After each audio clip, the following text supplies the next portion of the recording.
आजच डाउनलोड करा आणि तुमच्या आवडत्या मालिकांचा आनंद लुटा।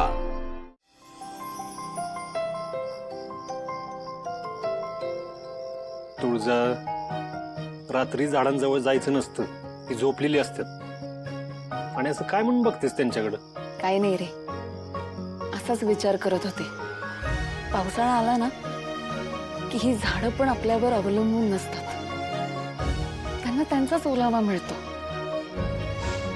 छान फुलतात, डवरतात। पावसाळ्यात ना एक वेगळंच तेज असतं यांच्यावर। बघ ना, ऋतू बदलले की कसं सहज कळतं ना यांना। सध्या माझ्या डोक्यात एकच फुल आहे, मला त्या फुलाची काळजी घ्यायची। माझ्या उंजळीत जे आता फुल आहे ना, ते पण लवकरच आनंदाने फुलणार आहे। बघ तू माझ्याबद्दल बोलतोयस का तू? नेमकं काय म्हणायचंय तुला? कळ वेळ आली की तुला, पण येणाऱ्या काही दिवसांमध्ये ना तू लय खुश होशील। असं काहीतरी लय भारी होणार। काय होणार आहे सांग? आता नाही, वेळ असते प्रत्येक गोष्टीला। थोडा धीर धर, सगळं कळलं आपोआप। पण एवढं सांगतो, तुझ्या डोळ्यातलं विझलेलं स्वप्न मी परत जिवंत करणार आहे। त्या स्वप्नाला नव्यानं आकार देणार आणि ते पूर्ण होताना तुझ्या डोळ्यातला साठलेला आनंद मला बघत राहायचं। ते जगताना तुझ्या चेहऱ्यावरचं सुख मला अनुभवायचं। तू आतापर्यंत लय केलंयस माझ्यासाठी, आता मला तुझ्यासाठी काहीतरी करायचंय। तुझी सगळी स्वप्न मला पूर्ण करायची।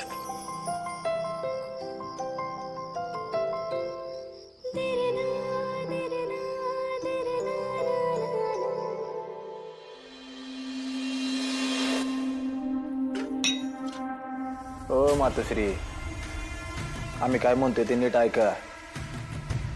आज परत जाऊन त्या सूर्याला भेटा। मला नका असं करायला लाव। ती लोक लय चांगली आहे, ती त्यांचा नकार असेल तर असं त्यांना त्रास देणं बरोबर नाही। मला असं वाटतं आपण हा विषय इथंच थांबू। तुम्हासनी वाटतं म्हणजे तुम्हासनी काय वाटतं याचा विचार आता आम्ही करायचा? हे बघा, यो विषय आम्ही सुरुवात केला होता, आता आम्हीच संपवणार तो। आणि आम्ही जोपर्यंत सांगत नाही तो पोतूर परसाच्या लग्नाचा पाठपुरावा करायचा, कळलं? तुमचं म्हणणं बरोबर आहे, पण कुठल्या तोंडाने मी तिथं जाऊ आणि हा विषय काढू? आणि असं सारखं जाण्याने त्यांना आपला राग येईल। रागाच्या भरात सूर्य इथं आला तर? वा, म्हणजे आम्ही सरनोबतांनी त्या 1.5 दमडीच्या किराणावाल्याला घाबरायचं का? लायकी आहे का त्याची? काय मी हात जोडते, ती लोक लय चांगली आहे। ती मला पण त्या घरातली पोरगी माझ्या प्रसादसाठी बायको म्हणून आवडली असती, पण त्यांना नाही जुळवायची आपल्याशी सोयरीक। आणि तसंही सूर्याला आपल्याबद्दल लय राग आहे। आणि का म्हणून आपण त्यांच्या घरच्या पोरीला असं फसवायचं? का म्हणून खोटं बोलून तिला तिच्या आयुष्याचा जोडीदार निवडायला लावायचा? मला हे पाप करायला नका लावू, पण मला तिथं परत जायला सांगू नका। बस! ओ, किती वेळा सांगायचं तुम्हासनी, तुमचं डोकं चालवू नका। त्या सूर्यानं माझ्या सत्याची अब्रू येशीला टांगली, त्याला मारहाण केली, तेव्हा कुठे होतात तुम्ही? हे बघा, त्या सूर्यानं लई अपमान केलाय आमचा, आणि त्याचा बदला आम्ही घेणारच। काय बी झालं तरी घेणारच। मला वाटतं त्या सूर्याला पकडावं आणि त्याचा हातपाय बांधावं आणि रोज 4 माणसं लावून त्याला चापकानं फोडावं। सत्यजितराव, शांत व्हा। हे बघा, चापकाचा मार त्रास देतो माणसाला, पण जखमा असतात ना, त्या नेहमी मनाला कराव्यात, शरीराला नाही। हो, मनाच्या जखमा लई झोमत्यात, माणूस असा सहजासहजी विसरू शकत नाही तो। आणि त्या सूर्यानं लई अपमान केलाय आपल्या समध्यांचा, त्याला असा सोडणार नाही। उठा.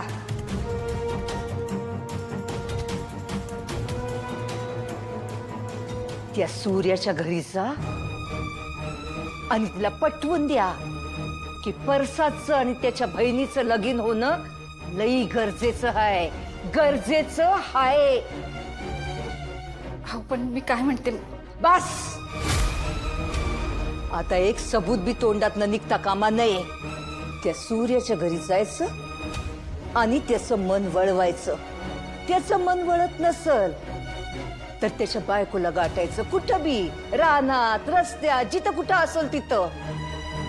एकदा का तिचं मन वळलं की त्या सूर्याचं मन तीच वळवील. हे बघा, ही आता त्या सूर्याच्या घरी जाईल. जोपर्यंत ही मन वळवत नाही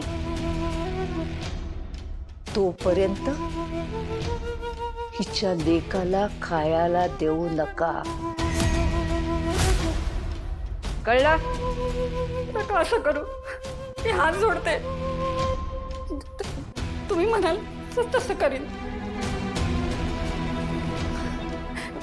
मी जाते त्यांच्याशी बोलायला. दादा, तू याला मला सोडायला आणि आणायला पाठवलं होतं ना?